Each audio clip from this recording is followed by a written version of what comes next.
22 अप्रैल को जम्मू कश्मीर के पहलगाम में जो हुआ उसकी आवाज हमेशा हमेशा के लिए कानों में गूंजेगी।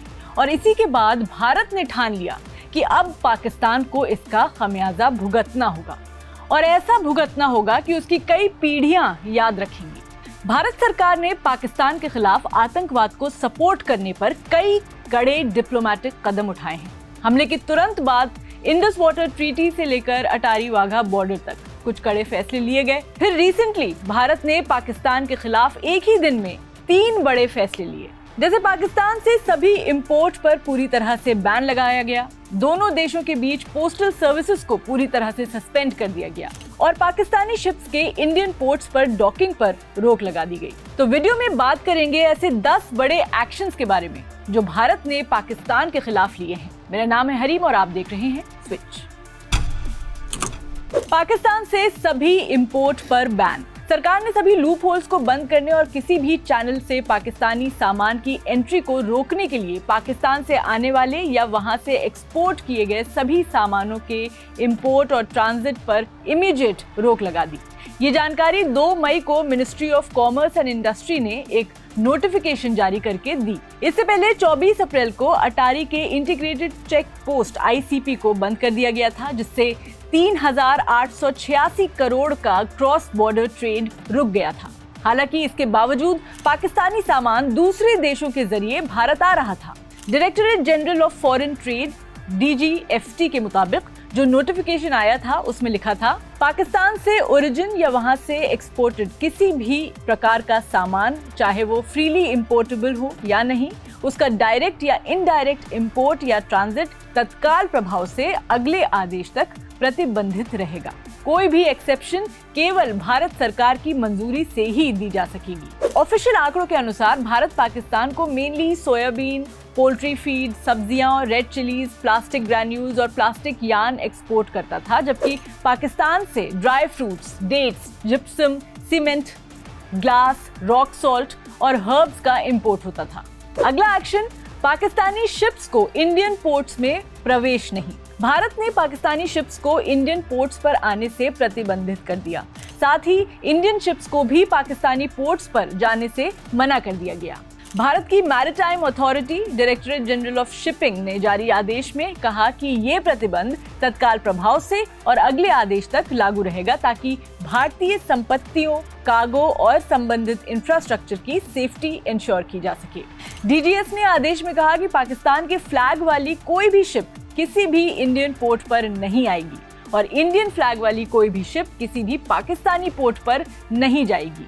यह आदेश मर्चेंट शिपिंग एक्ट की धारा 411 के तहत जारी किया गया। भारत और पाकिस्तान के बीच मैरिटाइम ट्रेड ऐतिहासिक रूप से सिंबॉलिक रहा है। दोनों देशों की अरेबियन सी में सीमा लगती है, लेकिन स्ट्रेन्ड बायलैटरल रिलेशंस की वजह से कमर्शियल शिप मूवमेंट्स अब सीमित हो रहे हैं। तीसरा एक्शन, पाकिस्तान से आने जाने वाले सभी पोस्टल सर्विसेज बंद कर दी गई। भारत सरकार ने एयर और लैंड रूट्स दोनों के जरिए पाकिस्तान से पोस्टल और पार्सल के आने जाने पर रोक लगा दी है। मिनिस्ट्री ऑफ कम्युनिकेशंस के डिपार्टमेंट ऑफ पोस्ट्स ने ऑर्डर दिए हैं और देश भर के सभी पोस्टल सर्कल्स को निर्देश दिया गया है। पाकिस्तान से इनबाउंड मेल और पार्सल्स के सभी कैटेगरीज का एयर और सरफेस रूट से आना जाना सस्पेंड कर दिया गया। हालांकि प्रैक्टिकली दोनों देशों के बीच पोस्टल सर्विसेज पिछले 5 सालों से पहले ही बंद है। अगस्त 2019 में आर्टिकल 370 हटने के बाद इस्लामाबाद ने यूनिलेटरल रूप से इंडिया से पोस्टल बैग्स को स्वीकार करना बंद कर दिया था, जो दोनों देशों के इतिहास में पहली बार हुआ। लेकिन अब ये और सख्ती से भारत की तरफ से भी लागू हो चुका है। चौथा एक्शन है पाकिस्तानी यूट्यूब चैनल्स और सेलिब्रिटी अकाउंट्स पर बैन लगना। भारत सरकार ने 16 पाकिस्तानी यूट्यूब चैनल्स पर प्रतिबंध लगाया है, जिसमें डॉन न्यूज, समा टीवी, ARY न्यूज और जियो न्यूज जैसे बड़े चैनल्स शामिल हैं। इन चैनल्स पर प्रोवोकेटिव और कम्युनली सेंसिटिव कंटेंट फैलाने और इंडिया, उसकी आर्मी और सुरक्षा एजेंसीज के खिलाफ भ्रामक और झूठे नैरेटिव्स फैलाने का आरोप है। पूर्व पाकिस्तानी क्रिकेटर्स शोएब अख्तर और बासित अली के यूट्यूब चैनल्स भी ब्लॉक कर दिए गए। साथ ही कई पाकिस्तानी सेलिब्रिटीज के इंस्टाग्राम अकाउंट्स भी डिसेबल कर दिए गए थे। इनमें फवाद खान, आतिफ असलम, हानिया आमिर और माहिरा खान जैसे स्टार्स शामिल हैं। फवाद खान लगभग 9 साल बाद बॉलीवुड में अबीर गुलाल से वापसी करने वाले थे, लेकिन पहलगाम हमले के बाद फिल्म की रिलीज अब फिलहाल रोक दी गई है। इसके अलावा of course Indus waters treaty का निलंबन भी सबसे बड़ा एक एक्शन है। इंडस वाटर्स ट्रीटी, जिसने 4 युद्ध, दशकों के क्रॉस बॉर्डर टेररिज्म और भारत पाक तनाव को झेला है, उसे भारत ने पहलगाम हमले के एक दिन बाद ही निलंबित कर दिया। हमारे फॉरेन सेक्रेटरी ने कहा कि 1960 की इंडस वाटर्स ट्रीटी को तत्काल प्रभाव से तब तक स्थगित किया जाता है जब तक पाकिस्तान अपनी क्रॉस बॉर्डर टेररिज्म को सपोर्ट करने की नीति को क्रेडिबली और इररिवोकेबली त्याग नहीं देता। ये ट्रीटी 19 सितंबर 1960 को कराची में 9 साल की बातचीत के बाद साइन की गई थी। अगला एक्शन था अटारी वाघा बॉर्डर पूरी तरह बंद होना। 1 मई को अटारी वाघा बॉर्डर को पूरी तरह बंद कर दिया गया जब यूनियन गवर्नमेंट ने शॉर्ट टर्म वीजा पर भारत आए पाकिस्तानी नागरिकों को देश छोड़ने का आदेश दिया। 25 अप्रैल को इंटीग्रेटेड चेक पोस्ट बंद होने के बाद से अब तक 780 से अधिक पाकिस्तानी नागरिक वापस पाकिस्तान गए, जबकि 1560 से ज्यादा लोगों ने, जिनमें भारतीय नागरिक और लॉन्ग टर्म वीजा वाले पाकिस्तानी नागरिक शामिल हैं, इन्होंने भारत में प्रवेश किया। अगला एक्शन है पाकिस्तानी नागरिकों के लिए सार्क वीजा एग्जेम्पशन स्कीम। ये रद्द कर दी गई। पहलगाम टेरर अटैक के अगले ही दिन कैबिनेट कमेटी ऑन सिक्योरिटी यानी CCS की बैठक के बाद भारत सरकार ने सार्क वीजा एग्जेम्पशन स्कीम के तहत पाकिस्तानी नागरिकों को यात्रा की अनुमति देने पर रोक लगा दी। फॉरेन सेक्रेटरी ने इस पर कहा कि पाकिस्तानी नागरिकों को दिए गए सभी SVES वीजाज अब से रद्द माने जाएंगे। जो पाकिस्तानी नागरिक वर्तमान में SVES वीजा पर भारत में हैं, उन्हें 48 घंटे के अंदर देश छोड़ना होगा। 1992 में शुरू की गई ये योजना 1988 के सार्क समिट के फैसले पर आधारित थी और क्षेत्र के भीतर कुछ कैटेगरीज के विशेष लोगों को वीजा फ्री यात्रा की अनुमति देती थी। इसमें जजेस, सांसद, senior officials, business persons, journalists और स्पोर्ट्स पर्सन्स शामिल थे। अगला एक्शन है पाकिस्तानी मिलिट्री एडवाइजर्स को निष्कासित किया गया। 24 अप्रैल को CCS की बैठक के बाद भारत ने न्यू दिल्ली में पाकिस्तान हाई कमीशन में तैनात डिफेंस, नेवल और एयर एडवाइजर्स को पर्सोना नॉन ग्रेटा डिक्लेयर कर दिया, यानी आम भाषा में बोलें तो एक अनएक्सेप्टेबल, अनवेलकम पर्सन, ऐसा डिक्लेयर कर दिया गया और 1 हफ्ते में देश छोड़ने का निर्देश दिया। इसके साथ ही भारत ने इस्लामाबाद स्थित अपने हाई कमीशन से अपने डिफेंस, नेवल और एयर एडवाइजर्स को भी वापस बुलाने की घोषणा की।